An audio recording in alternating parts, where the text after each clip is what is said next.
ونعوذ بالله من شرور أنفسنا ومن سيئات أعمالنا من يهده الله فلا مضل له ومن يضلله فلا هادي له ونشهد أن لا إله إلا الله وحده لا شريك له ونشهد أن محمدا عبده ورسوله أما بعد فإن خير الحديث كتاب الله وخير الهدي هدي محمد صلى الله عليه وسلم وشر الأمور محدثاتها وكل محدثة بدعة وكل بدعة ضلالة وكل ضلالة في النار.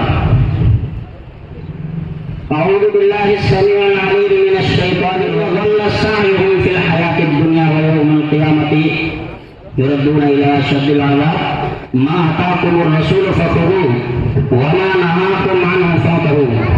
قال رسول الله صلى الله عليه وسلم تركت فيكم أمرين لن تضلوا ما تمسكتم بهما كتاب الله وسنتي. تمام قسم کی مبوسنا کبریائی بڑائی اللہ رب العالمین کے لیے لائق الزیبا ہے. وہی ہم سب کا پیدا کرنے والا خالق و مالک مربی پالنہار نگہبان و نگہدار ہے. بعد میں امین کے درود و سلام ہو اللہ کے تمام بھیجے گئے انبیاء و رسول پر خصوصاً بالخصوص احمد مجتبی محمد مصطفیٰ صلی اللہ علیہ وسلم پر جن کے ذریعے سے اللہ تبارک و تعالیٰ نے ہم تمام کی ہدایت فرمائی. اللہم صلی وسلم مبارک علیہ. ناظرین کرام، میرا موضوع خطابت ہے، ٹاپک ہے، عنوان ہے ہدایت کا راستہ کیسے ملنا ہے. ہدایت کا راستہ کیسے ملے گی؟ تو سب سے پہلے بات یہ جاننا ضروری ہے کہ اللہ تبارک و تعالیٰ کی اتنی نعمتیں ہم پر ہے کہ ہم ان نعمتوں کو شکریہ ادا نہیں کر سکتے. اللہ نے ارشاد فرمایا وَلَا تَعُدُّوا نِعْمَتَ اللَّهِ لَا تُحْصُوهَا کہ تم اللہ تبارک و تعالیٰ کی نعمتوں کو گننا چاہو، شمار کرنا چاہو تو نہیں شمار کر سکتے.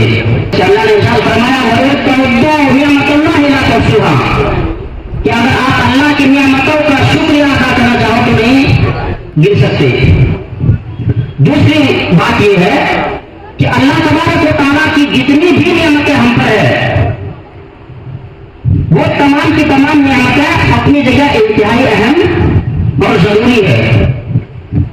تیسری بات، اللہ تبارک و تعالیٰ کی جتنی بھی نعمتیں ہیں ان تمام نعمتوں میں اگر کوئی سب سے اعلیٰ اور سب سے افضل اگر کوئی نعمت ہے تو وہ نعمت ہدایت ہے.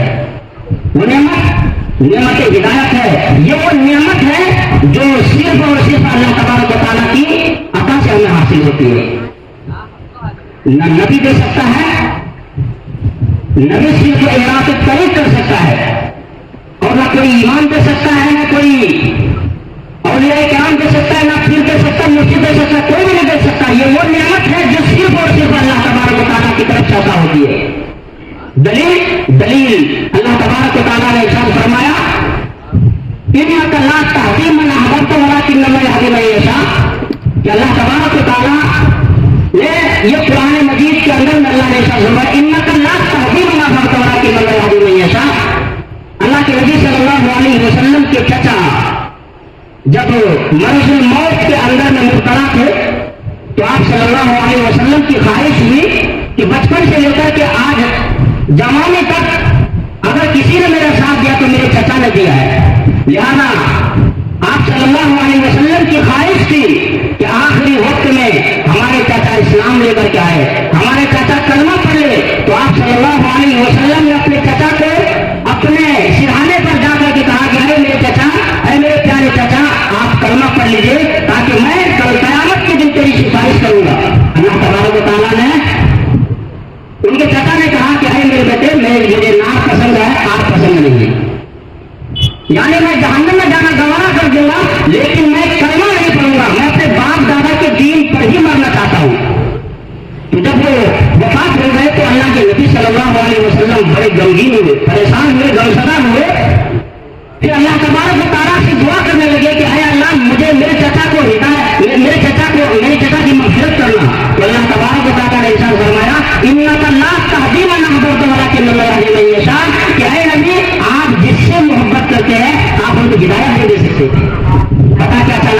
ہدایت کا براہ راست تعلق اللہ تبارک و تعالیٰ سے ہے. لوگ امام کے پاس ہدایت دیکھ رہے ہیں, لوگ کیا ہے پیر کے پاس ہدایت دیکھ رہے ہیں, لوگ کیا ہے علماء کے پاس ہدایت دیکھ رہا ہے. اور اللہ کہہ رہا ہے کہ ہدایت کا راستہ براہ راست اوپر سے ہے.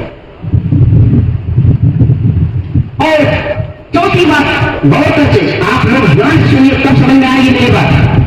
چوتھی بات کیا ہے, اللہ تبارک و تعالیٰ کی یہ نعمت ہے جو سب سے بڑی نعمت ہے, ہدایت نعمت یعنی نعمت ہدایت. اس ہدایت نعمت کو دینے کے لیے اللہ تبارک و تعالیٰ نے ہمیشہ دو طریقہ اختیار کیا. یاد رکھیے جتنی بھی نعمتیں ہیں ساری نعمتوں میں سب سے افضل اگر کوئی نعمت ہے تو وہ نعمت ہدایت ہے. اور اس نعمت ہدایت کو اللہ تبارک و تعالیٰ نے دینے کے لیے ہمیشہ دو طریقہ اختیار کیا. دلیل یہ حدیث پاک ترکت فیکم امرین لن تضلوا ما تمسکتم بہما کتاب اللہ و سنتی.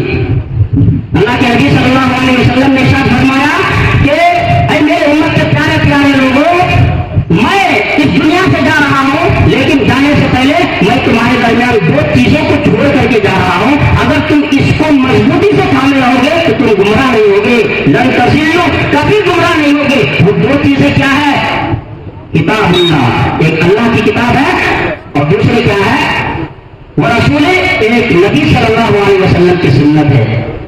یہ دو چیز اگر تم پکڑ کر کے رہو گے تو کبھی گمراہ نہیں ہوگے. دو ہی چیزیں ضروری ہے, ایک اللہ کی کتاب ہے, دوسرے نبی کی سنت ہے. اگر آپ یہ پکڑے رہو گے تو کبھی بھی گمراہ نہیں ہوگے. ہدایت کا براہ راست تعلق اللہ تبارک و تعالیٰ سے ہے میرے بھائی. اور اللہ تبارک و تعالیٰ نے ہدایت کا راستہ دینے کے لیے دو طریقہ اختیار کیا. ایک اللہ تبارک و تعالیٰ کی کتاب, دوسرے رسول کی شخصیت. دلیل کیا ہے,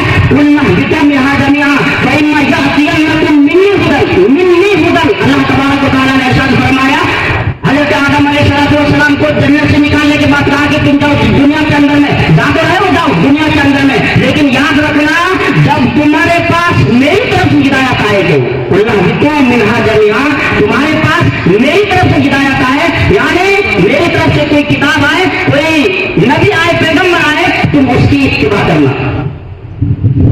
بات سمجھ آ رہی ہے. ہدایت کا راستہ اللہ تبارک و تعالیٰ نے براہ راست کیا ہے ہمیشہ دو طریقہ اختیار کیا.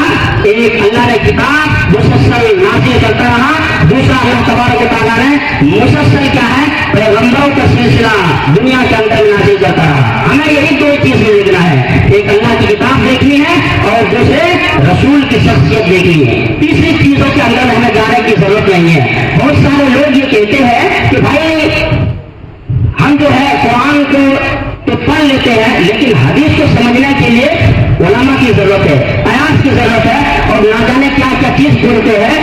آج لوگوں نے قرآن اور حدیث کے علاوہ تیسرے اور چوتھے چیزوں کو پکڑ لیا ہے. ایک حدیث ہے, وہ حدیث آپ کے سامنے میں پڑھنا چاہتا ہوں. من ابتدع فی اسلام, اگر کوئی دو چیزوں کو چھوڑ کر کے کوئی تیسری جگہ جاتا ہے, یعنی اللہ کو چھوڑ کر کے اور رسول کو چھوڑ کر کے اگر کوئی تیسرا راستہ اختیار کرتا ہے تو وہ کیا ہے, اس حدیث کے اندر میں غور کریے. من ابتدع فی الاسلام بدعہ حسنۃ یراہا زعم ان رسول اللہ صلی اللہ علیہ وسلم خان الرسالہ فما لکم یکن یومئذ دینا فلا یکن اليوم دینا. کہتے ہیں اللہ کے نبی صلی اللہ علیہ وسلم, من ابتدع فی الاسلام, جس نے اسلام کے اندر میں بدعت ایجاد کی. من ابتدع فی الاسلام, جس نے دین اسلام کے اندر میں بدعت ایجاد کی. حسنۃ یراہا زعم ان رسول اللہ صلی اللہ علیہ وسلم, اور بدعت ایجاد کرنے کے بعد وہ یہ سمجھتا ہے کہ یہ صحیح ہے, حسن ہے, یعنی یہ صحیح ہے, تو گویا کہ وہ اللہ تبارک و تعالیٰ اور رسول اکرم صلی اللہ علیہ وسلم کی توہین کر رہا ہے. فما لکم یہ ایسا نہیں، یہ اللہ تعالیٰ یقول دلیل دیتا ہے الیوم اکملت لکم دینکم واتممت علیکم نعمتی ورضیت لکم الاسلام دینا. دلیل دیتا ہے، کیا کہتا ہے؟ جس نے دین اسلام کے اندر میں کوئی چیز ایجاد کر دی، گویا کہ وہ اللہ کے نبی صلی اللہ علیہ وسلم کے لائے ہوئے دین کے اندر میں خیانت کی، اللہ کی توہین کی اور اسی طرح رسول کی توہین کی. دلیل دیتا ہے الیوم اکملت لکم دینکم واتممت علیکم نعمتی ورضیت لکم الاسلام دینا. اکمال کس کو بولتا ہے بھائی؟ ہم نے تو بہت مرتبہ دیکھا، یہ سورہ مائدہ آیت نمبر 3 کی آیت ہے. اللہ رب العالمین نے ارشاد فرمایا الیوم اکملت لکم. اکمال کس کو بولتا ہے؟ مثال کے طور پر یہ پانی ہے، پانی کا بوتل ہے، دیکھو غور سے دیکھو سمجھ میں آئے گا. اکمال کس کو بولتا ہے؟ اکمال اکملا یکمل اکمالن. اکمال کس کو بولتا ہے؟ یہ بوتل ہے، پانی کی یہ بوتل ہے. اب اس کے اندر میں ابھی اتنی جگہ خالی ہے، آپ اتنا اس کے اندر میں پانی ڈال دو کہ ایک بوند بھی اگر پانی ڈالیں گے تو نیچے آ جائے گا، یعنی اتنا فل کر دو کہ ایک بوند کی بھی جگہ نہ ہو. اس کو بولتا ہے اکمال. اس کو کیا بولتا ہے؟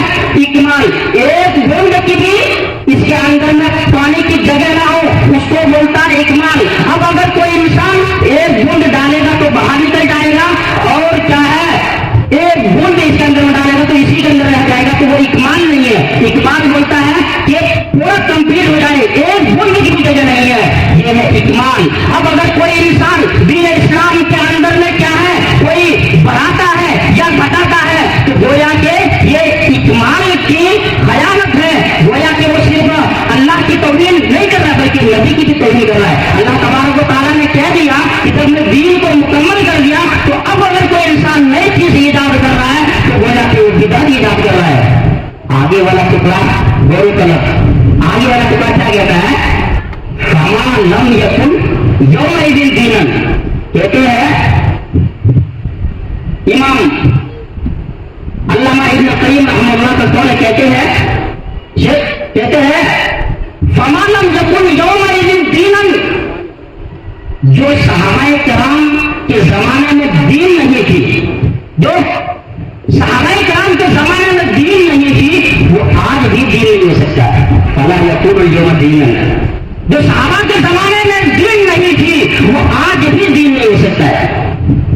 آج انسان کہاں تک پہنچ گیا میرے بھائی؟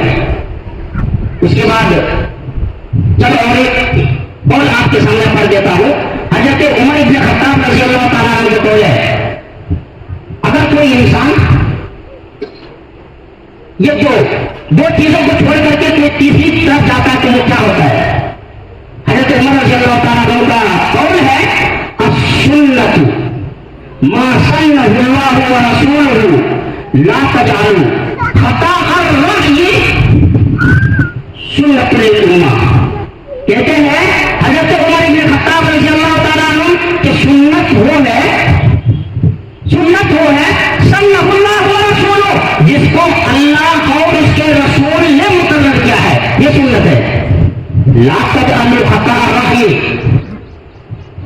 اور اگر کسی امام نے یا کسی پیر نے یا اسی طرح کسی ولی نے کسی اولیاء کرام نے کوئی رائے کے جانے کے برابر اگر کوئی غلطی کی، رائے خطا رائے کس کو بولتا ہے بھائی؟ سرسوں کو بولتے ہیں رائے. آپ جانتے ہوں گے، پتا نہیں رائے بولتے سرسوں کو. سرسوں کو آپ لوگ کیا بولتے نہیں معلوم کتنے سے کہ بھائی اگر کوئی امام نے چھوٹی سی غلطی کی، خطا رائے چھوٹی سی غلطی کی، اور آپ اس کو لوگوں کے لیے بڑی الہی سمجھ کر کے آپ ثواب سمجھ رہے ہیں تو گویا کہ آپ اس کو اپنا رب بنا رہے ہیں. دلیل یہ حدیث پاک انس رضی اللہ تعالیٰ عنہ یا عدی بن حاتم اتیت النبی صلی اللہ علیہ وسلم وفی عنق صلیب من ذهب یا عدی فقال وسمعته فقرات سورة البقرة اتخذوا احبارهم ورهبانهم اربابا من دون الله. کہتے ہیں حضرت عدی بن حاتم رضی اللہ تعالیٰ عنہ فرماتے ہیں کہ میں نبی اکرم صلی اللہ علیہ وسلم کے پاس گیا تھا. کون کہتے ہیں؟ حضرت عدی بن حاتم کہتے ہیں کہ جب میں نبی اکرم صلی اللہ علیہ وسلم کے پاس گیا تو میرے گلے میں سونے کے سلیب، گلے سونے کا چین تھا، سونے کا چین گولڈ کا چین تھا. تو اللہ کے نبی صلی اللہ علیہ وسلم نے ارشاد فرمایا یہ جو تم گلے کے اندر میں چین پہن کر کے رکھے ہو سونے کا، یہ بت ہے، اس بت کو تم نکال دو۔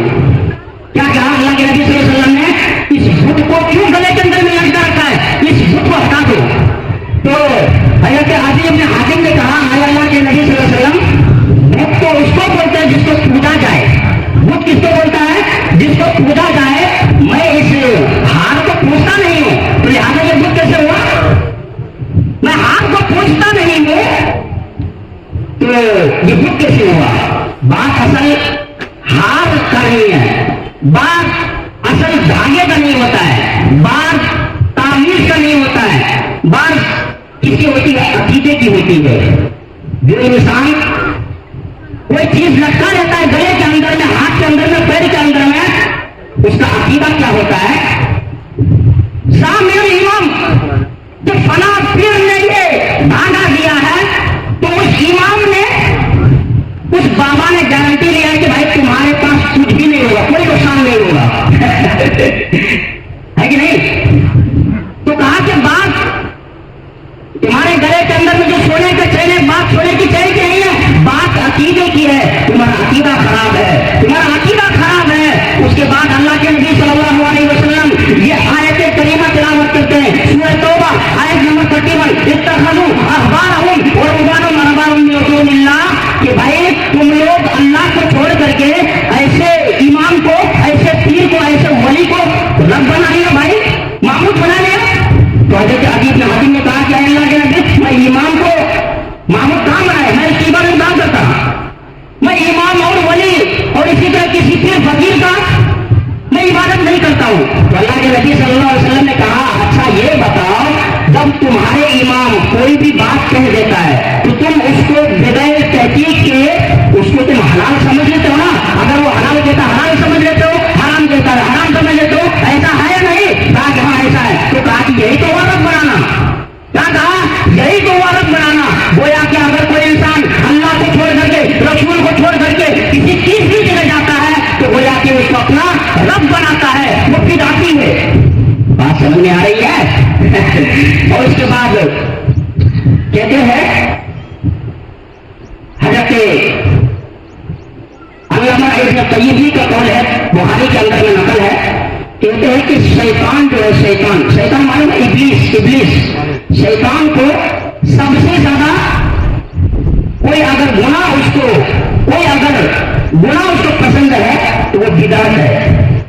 شیطان کو اتنا زیادہ محبوب نہیں ہے دوسرا بدعت کے علاوہ، کوئی چوری کر لے، کوئی قتل کر لے، کوئی جھوٹ بول دے، کوئی غیبت کر لے، کوئی زنا کر لے، اس کو اتنا محبوب نہیں بناتا ہے۔ لیکن اگر کوئی بدعت کر دیتا ہے تو اس کو اپنا لیڈر بنا لیتا ہے، گرو بنا لیتا ہے۔ گرو جی آپ آگے چلیے نا، میں تمہارا پیچھے، یعنی تمہارا چلا بن جاتا ہوں۔ حدیث یہ ہے، البدعۃ احب الی ابلیس والمعصیۃ من المعصیۃ، المعصیۃ یطاع منها والبدعۃ لا یطاع منها۔ کہتے ہیں کہ ابلیس کو سب سے زیادہ اگر کوئی گناہ پسند ہے تو وہ بدعت ہے۔ کہا کیوں بھائی ایسا کیوں؟ بدعت کیوں پسند ہے؟ کہا کہ اس لیے کہ اگر کوئی چوری کرتا ہے، چوری کو گناہ سمجھتا ہے، کوئی غیبت کرتا ہے، وہ غیبت کو گناہ سمجھتا ہے، یا اسی طرح کوئی جھوٹ بولتا ہے، جھوٹ کو غیبت سمجھتا ہے، جھوٹ کو گناہ سمجھتا ہے، اور جو دیگر گناہ ہے اس کو گناہ سمجھتا ہے۔ والبدعۃ والمعصیۃ یطاع منها، اب اگر وہ انسان گناہ کرے گا تو گناہ سے توبہ کر سکتا ہے۔ ہاں بھائی گناہ کیا تو چوری کیا تو چوری کرنے کے بعد اللہ رب العالمین سے توبہ کیا، یا اسی طرح جھوٹ بولا تو پھر اللہ رب العالمین سے توبہ کر سکتا ہے۔ والبدعۃ لا یطاع منها، لیکن اگر کوئی بدعت کرتا ہے تو وہ توبہ نہیں کر سکتا۔ کیوں؟ بدعت کو تو بھائی گناہ سمجھتا ہی نہیں ہے۔ بدعت کو کیا سمجھتا ہے بھائی؟ نیکی سمجھتا ہے۔ بدعت کو کیا سمجھتا ہے؟ حسن سمجھتا ہے۔ بدعت کو اچھا کام سمجھتا ہے۔ بھائی بات سمجھ میں آ رہی ہے میں کیا بول رہا ہوں؟ بات سمجھو لائن کو۔ اس کے بعد چلو ایک بات آپ کو بول دیتا ہوں، ہمارے بہت سارے بھائی کیا ہے، بہت سارے بھائی ہمارے جو ہے کہہ دیتے ہیں کہ غیر اہل حدیث علماء کے پیچھے نماز پڑھ سکتے ہیں، کیا ہے؟ بہت ضروری بات بولنے جا رہا ہوں، سننا. دیکھو کیا کہتے ہیں، غیر اہل حدیث عالم، یعنی جو اہل حدیث عالم نہیں ہے اس کے پیچھے نماز پڑھیں گے تو حرج کیا ہے، اس کے اندر میں گناہ کیا ہے.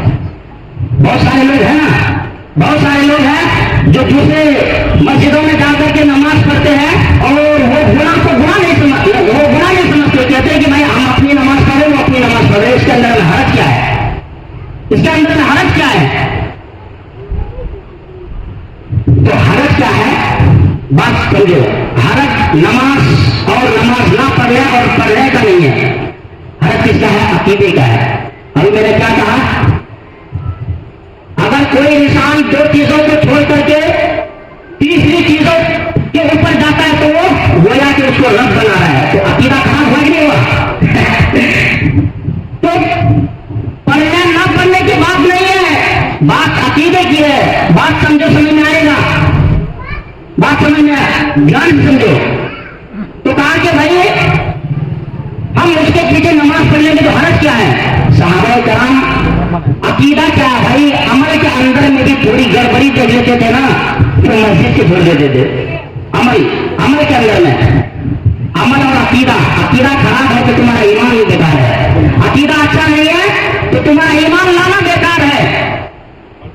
ہمیں عقیدہ پکا اللہ تبارک و تعالیٰ پر ہونا چاہیے، تاکہ جو انسان کا عقیدہ صحیح نہیں ہے اس کا ایمان بیکار ہے. تو لہٰذا صحابہ کرام رضی اللہ تعالیٰ عنہ عقیدہ چھوڑو بھائی، اگر عمل کے اندر میں تھوڑی سی گڑبڑی نظر آتی تھی مسجد کو چھوڑ دیتے تھے. حدیث یہ حدیث پاک ہے.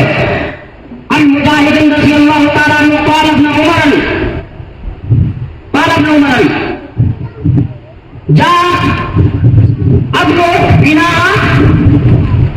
ہاتھا بھی رہتے. حضرت عمر رضی اللہ تعالیٰ، حضرت مجاہد رضی اللہ تعالیٰ عنہ کہتے ہیں کہ میں عمر رضی اللہ تعالیٰ عنہ کے ساتھ ایک مسجد گیا. فصل ہوا جا رجل، میں مسجد گیا تو ایک آدمی تصویر کر رہا تھا. کیا کر رہا تھا، تصویر کر رہا تھا. تو کہا کہ یہ تصویر سمجھ آ رہا ہے، کس کو بولتا ہے، اس کو بولتا ہے کہ نماز کا وقت ہو رہا تھا، ایک آدمی اعلان کر رہا ہے الصلاۃ الصلاۃ، یا اسی طرح ایک آدمی کہہ رہا ہے قد قامت الصلاۃ قد قامت الصلاۃ. تو حضرت عمر رضی اللہ تعالیٰ عنہ نے دیکھا کہ بھائی نماز کا وقت ہو رہا ہے اور یہ آدمی کیا بول رہا ہے، ارے یہ الصلاۃ الصلاۃ کیوں بول رہا ہے، یہ قد قامت الصلاۃ قد قامت الصلاۃ کیوں بول رہا ہے. پوچھ ملا ہاتھ ابتدا. حضرت عبداللہ ابن عمر نے حضرت مجاہد رضی اللہ تعالیٰ عنہ کو کہا کہ بھائی اس مسجد سے نکلو. کیا کہا، نکل جاؤ اس مسجد سے. ہار نہیں کی رہا کیونکہ یہ بدعت کی مسجد ہے. جب نماز کے لیے آزان دے چکی تھی تو اب یہ الصلاۃ کیوں بول رہا ہے، کیا آزان پر اس کا اعتماد نہیں ہے. لہٰذا یہ بدعتی کا مسجد ہے اور اس مسجد کے اندر میں ہم کھڑے ہونا تو نماز پڑھنے کو کیا ہم کھڑے ہونا بھی پسند نہیں کرتے. بات سمجھ میں آ رہی ہے. آپ نے دین کے اندر میں تھوڑا سا کمی کر دیا یا بڑھا دیا تو آپ بدعتی ہو گئے، یعنی آپ کا عقیدہ خراب ہے. تو صحابہ کرام رضی اللہ تعالیٰ عنہ آدر کی کیا ہے، عمل کے اندر میں تھوڑی کمی نظر آتی تھی مسجد کو چھوڑ دیتے تھے. آج ہم لوگ کیا دھڑنے سے اپنے مسجد رہتے ہوئے دوسروں مسجد میں گھس جاتے نماز پڑھتے ہیں، حالانکہ ہمیں معلوم ہے کہ اس کا عقیدہ صحیح نہیں ہے. اور آگے والا ٹکڑا دیکھیے، حضرت امام بخاری رحمۃ اللہ اپنے کتاب افعال العباد کے اندر میں لکھتے ہیں، کہتے ہیں کیا کہتے ہیں، قال ابو عبد اللہ ماخبالی خلف الجہل والرافض ام صلیت خلف یہود والنصارى. امام بخاری رحمۃ اللہ اپنے افعال العباد کے اندر میں یہ لکھتے ہیں، کہتے ہیں میں یہ قائل نہیں ہوں کہ کسی رافضی یا کسی جہمی کے پیچھے نماز پڑھو. یہ رافضی اور جہمی کو آپ لوگوں کو معلوم ہوگا یہ اسلامی فرقہ ہے، یعنی اس کو یہ اللہ پر ایمان لاتے ہیں، قرآن پر ایمان لاتے ہیں، لیکن ان کو دین سے گمراہ کر دیا، اسلام سے خارج کر دیا ہے. آج اس لیے اٹھا کر کے جہمی اور رافضی کا پڑھیں گے تو آپ کو معلوم ہوگا اس کو قرآن پر، یہ قرآن پر ایمان رکھتے ہیں، اللہ پر ایمان رکھتے ہیں. کہتے ہیں میں کسی رافضی اور کسی جہمی کے پیچھے نماز پڑھنے کا قائل نہیں ہوں. اس سے بہتر ہے کہ میں کسی یہودی یا کسی نصرانی بات سمجھ میں آ رہی ہے؟ یہودی نصارہ اسلامی فرقہ نہیں ہے، وہ یہودی الگ ہے، ان کا وہ الگ فرقہ ہے، وہ الگ کیا ہے، مذہب الگ ہے. وہ یہودی موسیٰ علیہ السلام کو نبی مانتے ہیں اور وہ کیا ہے، ایک عیسیٰ علیہ السلام کو نبی مانتے ہیں. لیکن رافضی اور جہمی جو ہے یہ اسلامی فرقہ مانا جاتا تھا کیونکہ یہ قرآن پر ایمان اس کا تھا. تو ایک امام مالک رحمۃ اللہ، امام بخاری رحمۃ اللہ کہتے ہیں میں یہ قائل نہیں ہوں کسی رافضی یا کسی جہمی کے پیچھے نماز پڑھوں، اس سے بہتر ہے کہ میں یہود النصارہ کے پیچھے نماز پڑھ لوں. ویسے ہی آج دین کے اندر میں جنہوں نے بدعت ایجاد کر دی ہے تو وہ گویا کہ اللہ کو چھوڑ کر کے اس کو رب بنا لیا، جیسے کہ میں نے دلیل دیا. آگے اما عائشہ رضی اللہ تعالیٰ عنہ فرماتی ہے ان عائشہ تو رسول اللہ صلی اللہ علیہ وسلم من وقع هذه بدعہ ان عائشہ رضی اللہ تعالیٰ عنہ فرماتی ہے کہ اللہ کے نبی صلی اللہ علیہ وسلم نے ارشاد فرمایا من وقع هذه بدعہ، جس نے کسی بدعتی کی توقیر کی، جس نے کسی بدعتی کی توقیر کی، عزت کی، تو گویا کہ اسلام کو ڈبانے میں، اسلام کو منہدم کرنے میں، اسلام کو توڑنے میں یہ اس کی مدد کر رہا ہے. اگر آپ کیا ہے صحیح مسلک کو چھوڑ کر کے کسی غیر مسلک کے پیچھے جا رہے ہیں تو گویا کہ آپ اس کی عزت کر رہے ہیں، آپ اس کی توقیر کر رہے ہیں، آپ اس کو اسلام کو بڑھاوا دے رہے ہیں، اسلام کو منہدم یعنی اسلام کو بدنام کرنے کے اندر میں آپ اس کی توقیر کر رہے ہیں، عزت کر رہا ہے. اور ایسا نہیں کر رہا ہے. امام مالک رحمۃ اللہ علیہ، امام بخاری رحمۃ اللہ علیہ یہ بھی کہتے ہیں اس لیے نہیں پڑھنی چاہیے، معلوم ہے اس لیے نہیں پڑھنی چاہیے، اس لیے کہ اگر آپ کو دیکھ کر کے آپ اگر اس مسجد میں نماز پڑھیں گے تو آپ کو دیکھ کر کے دوسرے لوگ بھی اس مسجد کے اندر میں نماز پڑھنے جائے گا، اس طرح کیا ہوگا، عقیدہ خراب ہوگا. تو لہٰذا کیا ہے آج بہت سارے لوگ کیا ہے علماء کو بھی، علماء کی باتوں کو نہیں مانتے، حدیث قرآن کی نہیں بات مانتے، اپنی منمانی چلاتے. بھائی آج بہت سارے ایسے لوگ ہیں جو کئی بھی پڑھ لیتے ہیں، اس کو دیکھ کر کے بہت سے عام انسان جس کو قرآن حدیث نالج نہیں ہے وہ جا کر کے کئی بھی پڑھ لیتے ہیں. تو ایسے کیا ہوتا ہے دین کو منہدم کرنے میں وہ عزت کر رہا ہے. بہت سارے لوگ یہ کہتے ہیں کہ بھائی ہم قرآن پر ایمان لاتے ہیں، جب ہم حدیث پڑھتے تو کہتے ہیں کہ بھائی یہ تمہاری حدیث ہے، تمہاری حدیث، تمہاری حدیث ہے. یعنی قرآن پر ایمان رکھتا ہے کہ یہ اللہ کی طرف سے ہے، لیکن جب ان کے سامنے حدیث پڑھتے ہیں تو کہتے ہیں کہ بھائی یہ تمہاری حدیث ہے، یہ تمہاری حدیث ہے. ارے جن کو یہ نہیں معلوم الحمدللہ کے اندر میں الف لام کیوں آیا ہے وہ حدیث کا انکار کر رہا ہے. بھائی وہ حدیث کا انکار کر رہا ہے جن کو یہ نہیں معلوم.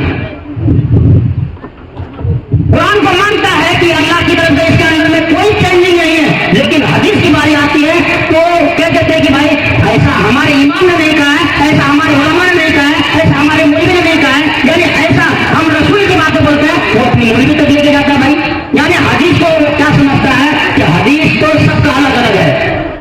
ایسا نہیں ہے بھائی، ایسا نہیں ہے. جس طرح قرآن پر ہمارا ایمان ہے کہ قرآن کے اندر میں کوئی تبدیلی نہیں ہے.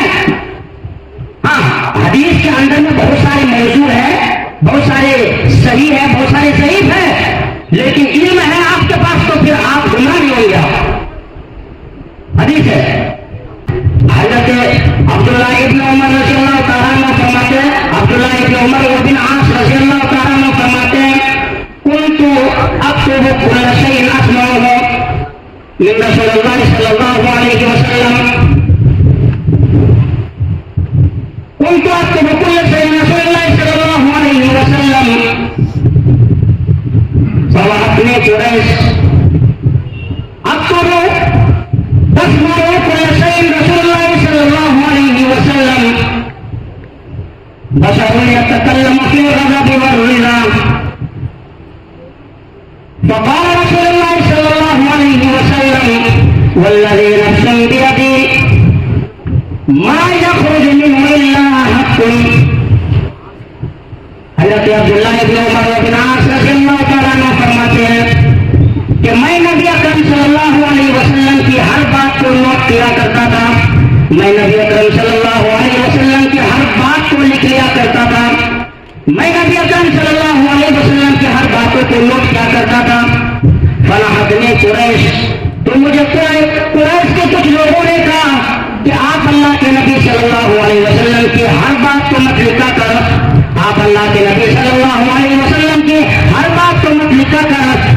بشر يتكلم في الغضب والرضا، کیونکہ آپ کو معلوم ہے کہ اللہ کے نبی صلی اللہ علیہ وسلم تو ایک بشر ہے، ایک انسان ہے. کبھی غصے کی حالت میں ہوتے ہیں، کبھی خوشی کی حالت میں ہوتے ہیں، کبھی غم کی حالت میں ہوتے ہیں. لہذا ہو سکتا ہے کبھی غصے کی حالت میں ہوتے ہیں ان کی زبان سے کوئی غلط بات نکل جائے، اور اگر آپ ان کو لکھیں گے تو امت کے لیے وہ کیا ہے ضلالت و گمراہی کا باعث بنے گا. لہذا آپ نبی صلی اللہ علیہ وسلم کی ہر بات کو مت لکھا کر. حضرت عبداللہ ابن عمر ابن عاص رضی اللہ تعالیٰ عنہ کہتے ہیں کہ میں نبی اکرم صلی اللہ علیہ وسلم کی باتوں کو لکھنا بند کر دیا، اور اس بات کو نبی اکرم صلی اللہ علیہ وسلم کے پاس لے کر کے گیا، اور میں نے کہا کہ اللہ کے نبی، میں آپ کی ہر باتوں کو نوٹ کیا کرتا تھا، میں آپ کی ہر باتوں کو لکھا کرتا تھا، میں آپ کی ہر باتوں کو یاد کیا کرتا تھا. لیکن قریش کے کچھ لوگوں نے کہا کہ آپ انسان ہیں، آپ کبھی غصے کی حالت میں ہوتے ہیں، کبھی خوشی کی حالت میں ہوتا ہے. لہذا آپ کے زبان سے کبھی کوئی غلط بات نکل جائے تو کیا ہوگا.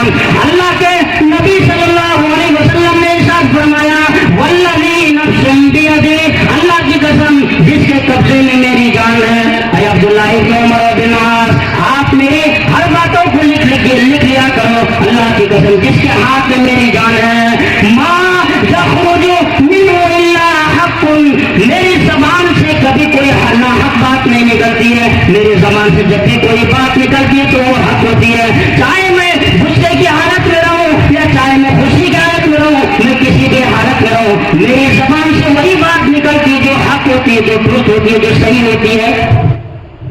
کیا پتا چلا؟ جس طرح قرآن کو لکھا جاتا تھا، جس طرح قرآن کو حفظ کیا جاتا تھا، جس طرح قرآن کو بیعت کیا جاتا تھا، ویسے